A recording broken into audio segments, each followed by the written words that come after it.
It's definitively South Texas. The tiny town of Devine is where Pete Ballesteros holds Mass in his shed. The gift that I got, or the gift that God gave me, I like to share it with everybody. I don't want to keep it to myself. I want everybody to share it. Every other Sunday, Ballesteros disappears into this room. The faithful pray the rosary. Then Ballesteros comes out, but it's not him.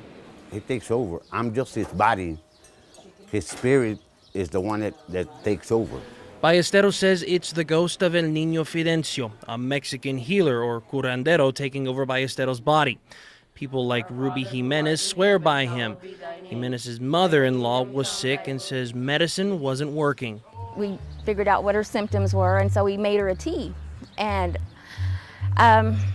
you're kind of skeptical at first because, this is kind of not traditional medicine, so she took the tea, and within a week she was doing really good. The pain had subsided, and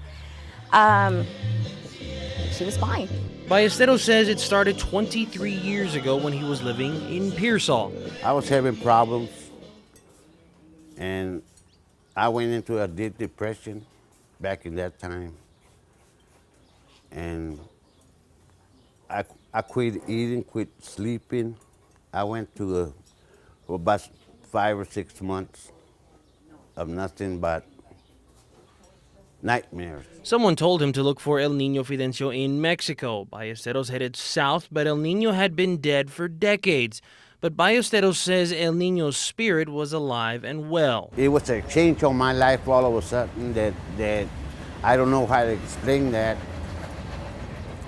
But the thing of it is that once I found him, I didn't want to let him go. So I stayed with him 3 years. He says El Niño ordered him to come home. I tried to help people without taking any medication because I know the medication will hurt their body, hurt for the biggest part of the medication will hurt your organs. Gloria al Padre, gloria al Hijo y al Espíritu. This woman, who did not want to be identified, sprained her ankle years ago and says it still causes pain to this day. En el nombre del Padre, El del Hijo y del Niño Padre first Santo. prays, Que la bendizcas, Padre Santísimo, manos llenas como siempre. then a blessing. The process lasts a few minutes. The woman is seated and El Niño mixes a batch of oils and cream, and the healing starts. The little bone right here. Everyone who comes offers something, usually cash and always food. It's not sanctioned by any organized religion. Ballesteros is the first to say it's not for everyone. That they can come. They can come and see for themselves.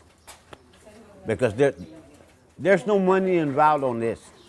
It's just my time involved with these people. But says he and El Niño will welcome anyone who needs a little help. In Devine, Texas, Gary Cooper, News 4, San Antonio.